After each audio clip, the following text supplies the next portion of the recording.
Hello, my name is Colette Nies, and I am running for Comal County Commissioner for Precinct 3. And I am making this video in response to some questions that Leah Durian, I hope I'm pronouncing that right, had sent over yesterday about some allegations that I assume came from the same people who have been harassing me for about 2 weeks. It was shortly after the video posted on Ken's 5 that was filmed here at a Trump train rally at Rockin' R, where a man spoke about us two local candidates, and it was pretty disparaging. He said, I quote, "They hate your God, they hate your family, they are evil."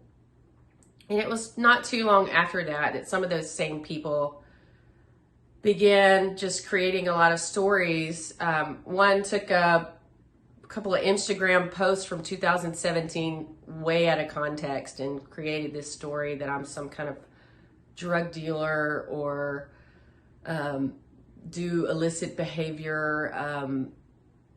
It really went down a rabbit hole of just really demeaning posts kind of all across the board. There were 6 or 7 groups that really perpetuated that kind of harassment. And at first I was kind of able to let it go, but when they started coming to my home and threatening the security of my home as a single mother, and then they started threatening my daughter to interfere with the adoption of my daughter, I knew that I had to report it, which I did, to the Cyber Hate Division of the Anti-Defamation League. So I really think that we can use this as a learning point to really talk about cyberbullying in today's society, and how there's been a 179% rise in suicide in grade school children and above since the platform of social media, and this really kind of pervading hatred and intimidation and bullying that exist.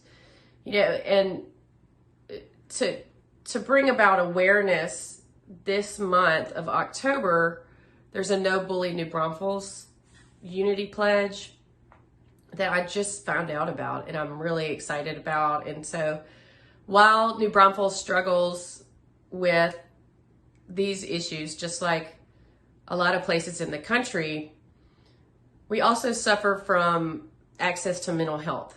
We are 50th in the union for mental health care, and giving people strategies, especially while they're coping with COVID-19 and all the ups and downs that have been through COVID, and staying home and not having your normal routine and outlets with people, the loss of life, the grief, the isolation, staying mentally well is crucial. And there was also an allegation that, or they brought up I will admit when was it, 2001 or 2002, I was in art school in Denton, and I got caught with a joint. I paid my misdemeanor fine and did a year probation. That was 19 years ago.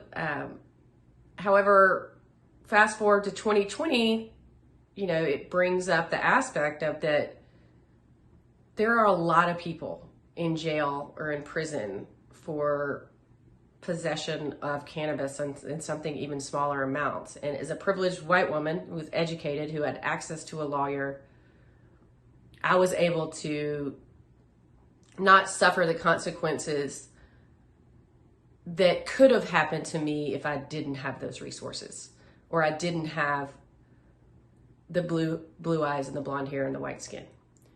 The pervasiveness of the kind of demonization of recreational cannabis use, it needs to be decriminalized in Texas. And medical marijuana needs to be legalized in Texas. It's 2020. We need to move forward with that.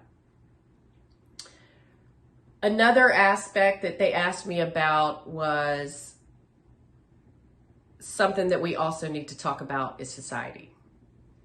The attack on women in general, not only physically, this is Domestic Violence Month, but also a sexual assault. In 2006, I was leaving an event and I had been drugged.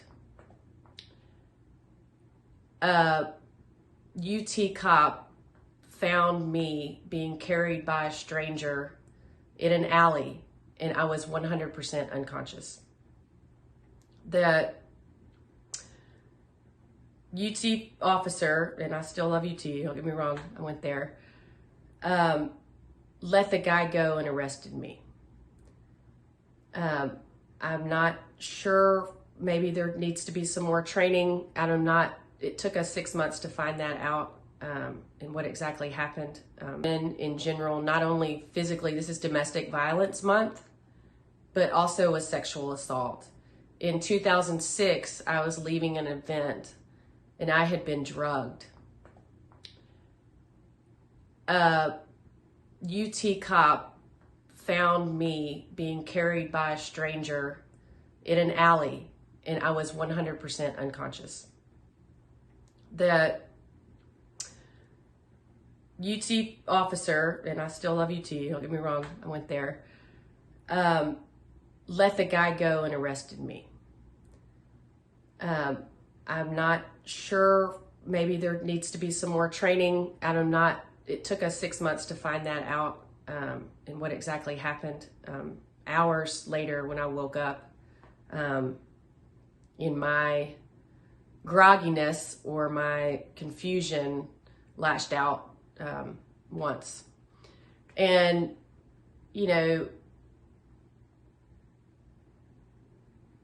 predatory behavior on women, sexual assault on women, violence against women is prevalent in our society and it needs to be confronted. And it's not just the bullying or sexual assault but it's mimicked in the administration right now. And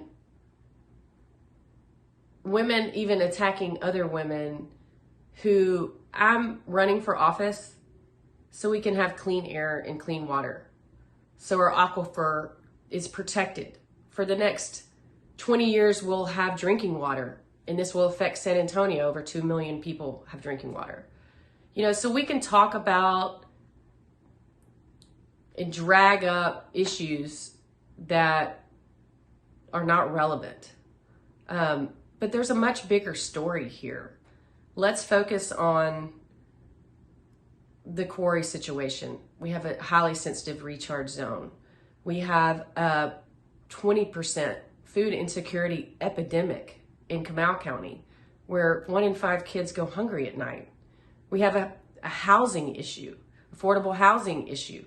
We have accessibility issues. We have 50,000 people who are about to retire, and their air quality and asthma is 1 in 7, twice the national average.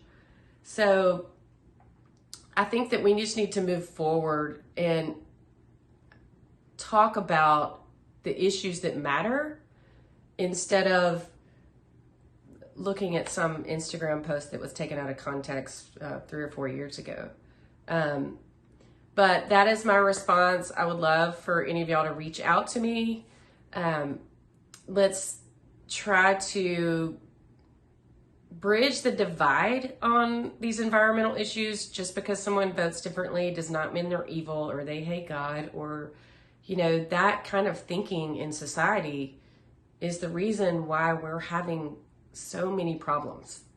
And we should be able to come together on environmental issues. We should be able to come together on violence against women. We should be able to come together on cyberbullying. We should be, it comes from leadership in the top down. And so hopefully moving forward, if you have any questions, I would love to answer, and go out and vote.